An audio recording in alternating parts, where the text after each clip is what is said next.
Alright guys, when we left off last night, Dorothy had just met the Scarecrow and they were on their way to the Emerald City together. Tonight we're going to read chapters 4 and 5 of The Wizard of Oz. The Wizard of Oz is public domain. Chapter 4, The Road Through the Forest. After a few hours, the road began to be rough and the walking grew so difficult that the Scarecrow often stumbled over the yellow bricks, which were very uneven. Sometimes, indeed, they were broken or missing altogether, leaving holes that Toto jumped across and Dorothy walked around. As for the Scarecrow, having no brains, he walked straight ahead and so stepped into the holes and fell at full length on the hard bricks. It never hurt him, however, and Dorothy would pick him up and set him on his feet again, while he joined her in laughing merrily at his own mishap. The farms were not nearly so well cared for here as they were further back. There were fewer houses and fewer fruit trees, and the further that they went, the more dismal and lonesome the country became. At noon, they sat down by the roadside near a little brook, and Dorothy opened her basket and got out some bread. She offered a piece to the Scarecrow, but he refused. "I am never hungry," he said. "It is a lucky thing I am not, for my mouth is only painted, and if I should cut a hole in it so I could eat, the straw I'm stuffed with would come out, and that would spoil the shape of my head." Dorothy saw at once that this was true, so she only nodded and went on eating her bread.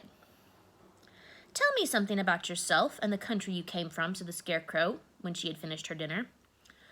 So she told him all about Kansas and how gray everything was there, and how the cyclone had carried her to this queer land of Oz. The Scarecrow listened carefully and said, "I cannot understand why you should wish to leave this beautiful country and go back to the dry, gray place you call Kansas." "That is because you have no brains," said the girl. "No matter how dreary and gray our homes are, we people of flesh and blood would rather live there than any other country, be it ever so beautiful. There is no place like home." The Scarecrow sighed. "Of course I cannot understand it," he said. "If your head were stuffed with straw like mine, you would probably all live in beautiful places, and then Kansas would have no people at all. It is fortunate for Kansas that you have brains." "Won't you tell me a story while we're resting?" asked the child. The Scarecrow looked at her reproachfully and answered, "My life has been so short that I really know nothing whatsoever. I was only made the day before yesterday. What happened in the world before that time is all unknown to me. Luckily, when the farmer made my head, one of the first things he did was to paint my ears so that I heard what was going on. There was another munchkin with him, and the first thing I heard was the farmer saying, 'How do you like those ears?' 'They aren't straight,' answered the other. 'Never mind,' said the farmer. 'They are ears just the same,' which was true enough. 'Now I'll make the eyes,' said the farmer. So he painted my right eye, and as soon as it was finished, I found myself looking at him and at everything around me with a great deal of curiosity, for this was my first glimpse of the world." "That's a rather pretty eye," remarked the munchkin, who was watching the farmer. "Blue paint is just the color for eyes." I think I'll make the other one a little bigger," said the farmer. And when the second eye was done, I could see much better than before. Then he made my nose and my mouth, but I did not speak, because at that time I didn't know what a mouth was for. I had the fun of watching him make my body and my arms and legs, and when they fastened on my head at last, I felt very proud, for I thought I was just as good a man as anyone. "This fellow will scare the crows fast enough," said the farmer. "He looks just like a man." "Why, he is a man," said the other, and I quite agreed with him. The farmer carried me under his arm to the cornfield and set me up on a tall stick where you found me. He and his friend soon after walked away and left me alone. I did not like to be deserted this way, so I tried to walk after them, but my feet would not touch the ground, and I was forced to stay on that pole. It was a lonely life to lead, for I had nothing to think of, having been made such a little while before. Many of the crows and the other birds flew into the orchard, but as soon as they saw me, they flew away again, thinking I was a munchkin, and this pleased me. It made me feel that I was quite an important person. By and by, an old crow flew near me, and after looking at me carefully, he perched on my shoulder and said, "I wonder if that farmer thought to fool me in this clumsy manner. Any crow of sense could see that you're only stuffed with straw." Then he hopped down at my feet and ate all the corn he wanted. The other birds, seeing he was not harmed by me, came to eat the corn too. So, in a short time, there was a great flock of them about me. I felt sad at this, for it showed I was not such a good scarecrow after all. But the old crow comforted me, saying, "If you only had brains in your head, you would be as good a man as any of them, and a better man than some of them. Brains are the only things worth having in this world, no matter whether one is a crow or a man." After the crows had gone, I thought this over and decided I would try hard to get some brains. By good luck, you came along and pulled me off the stake, and from what you say, I'm sure the great Oz will give me brains as soon as we get to the Emerald City. "I hope so," said Dorothy earnestly, "since you seem anxious to have them." "Oh, yes, I am anxious," returned the Scarecrow. "It is such an uncomfortable feeling to know one is a fool." "Well," said the girl, "let us go." And she handed the basket to the Scarecrow. There were no fences at all by the roadside now, and the land was rough and untilled. Towards the evening they came to a great forest where the trees grew so big and thick and close together that their branches met over the road of yellow brick. It was almost dark under the trees, for the branches shut out the daylight. But the travelers did not stop and went on into the forest. "If this road goes in, it must come out," said the Scarecrow. "And as the Emerald City is at the other end of the road, we must go wherever it leads us." "Anyone would know that," said Dorothy. "Certainly, that's why I know it," returned the Scarecrow. "If it required brains to figure it out, I should never have said it." After an hour or so, the light faded away and they found themselves stumbling along in the darkness. Dorothy could not see at all, but Toto could, for some dogs see very well in the dark. And the Scarecrow declared that he could see as well as by day. So she took a hold of his arm and managed to get along fairly well. "If you see any house or any place where we can pass the night," she said, "you must tell me, for it is very uncomfortable walking in the dark." Soon the Scarecrow stopped. "I see a little cottage at the right of us," he said, "built of logs and branches. Shall we go there?" "Yes, indeed," answered the child. "I am all tired out." So the Scarecrow led her through the trees until they reached the cottage, and Dorothy entered and found a bed of dried leaves in one corner. She lay down at once, and with Toto beside her, soon fell into a sound sleep. The Scarecrow, who was never tired, stood up in another corner and waited patiently until morning came. All right, now it's time for Chapter 5, The Rescue of the Tin Woodsman. When Dorothy awoke and the sun was shining through the trees and Toto had long been out chasing birds and squirrels, she sat up and looked around her. There was the Scarecrow still standing patiently in his corner, waiting for her. "We must go and search for water," she said to him. "Why do you want water?" he asked. "To wash my face clean after the dust of the road, and to drink so the dry bread will not stick in my mouth."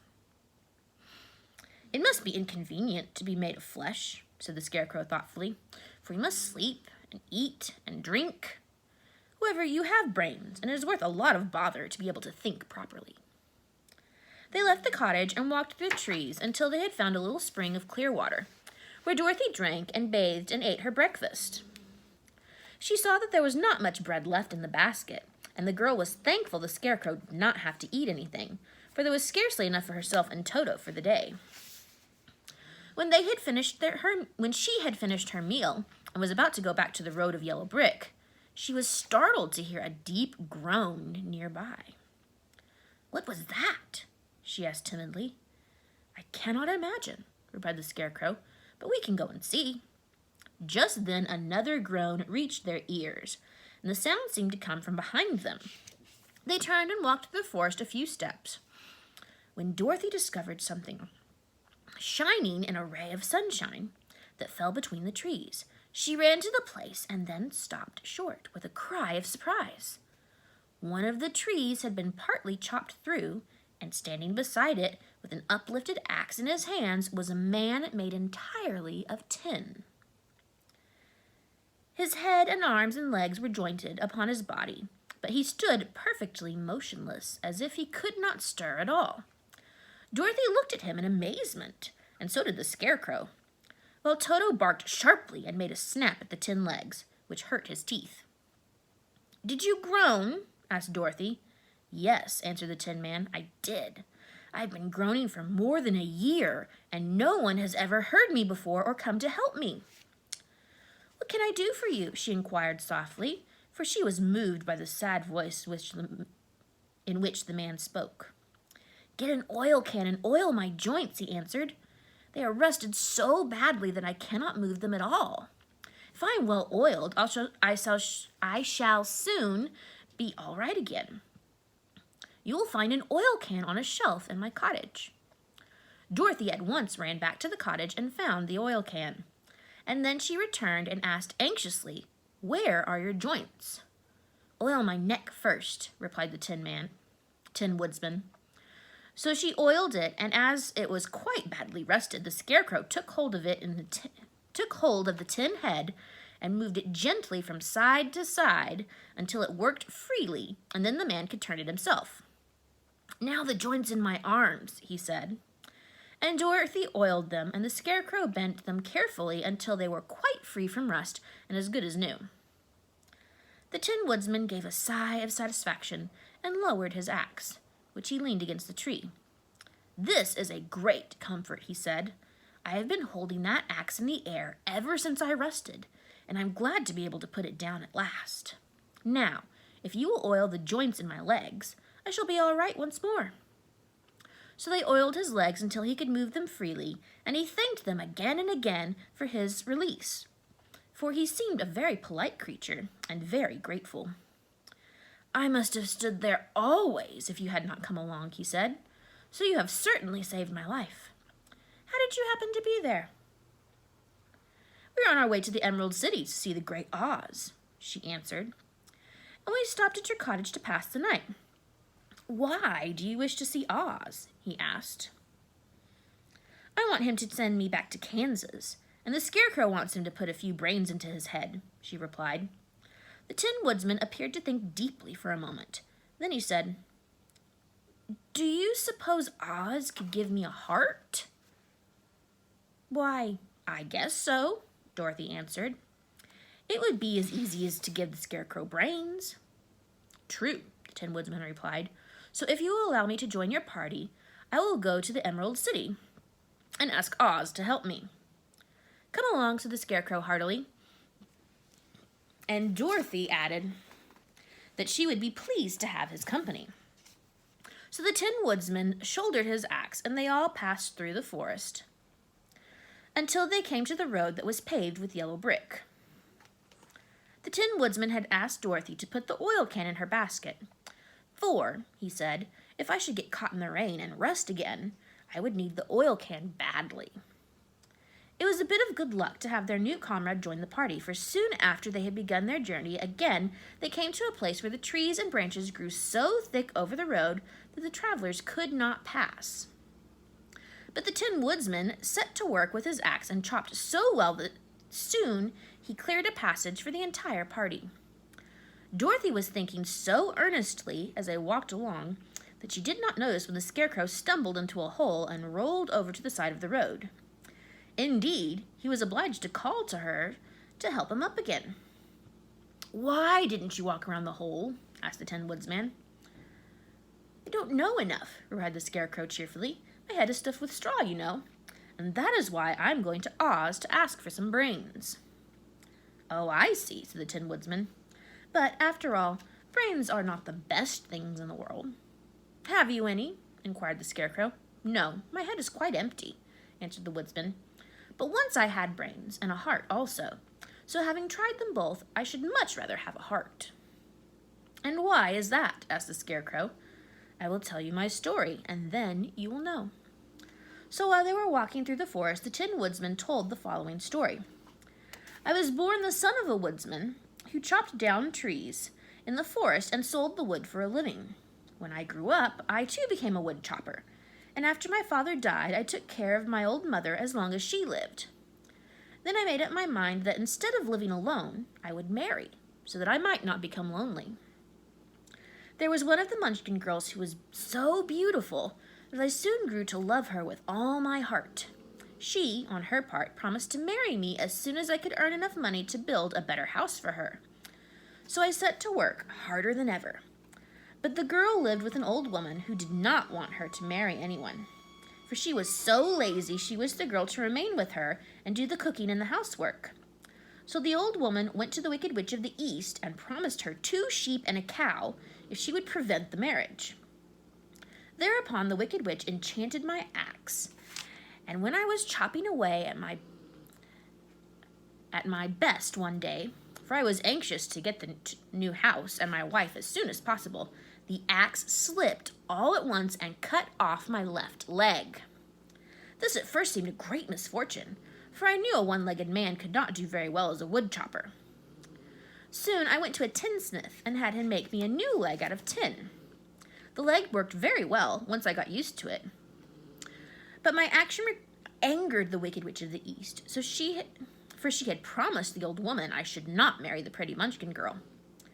When I began chopping again, my axe slipped and cut off my right leg.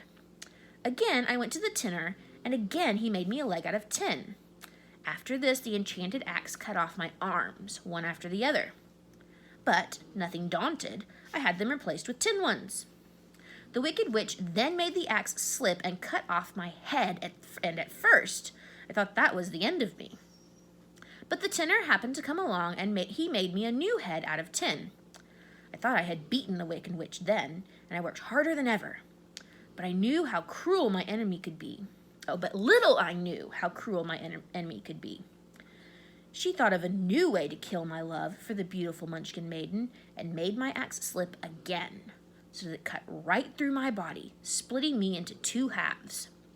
Once more, the tinner came to my help, and made me a body of tin, fastened my legs and my tin arms and legs and head onto it, and by means of joints so that I could move around as well as ever.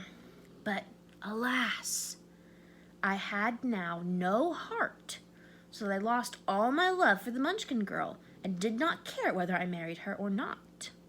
I suppose she is still living with the old woman, waiting for me to come for her. My body shone so brightly in the sun that I felt very proud of it. It did not matter now if my axe slipped, for it could not cut me.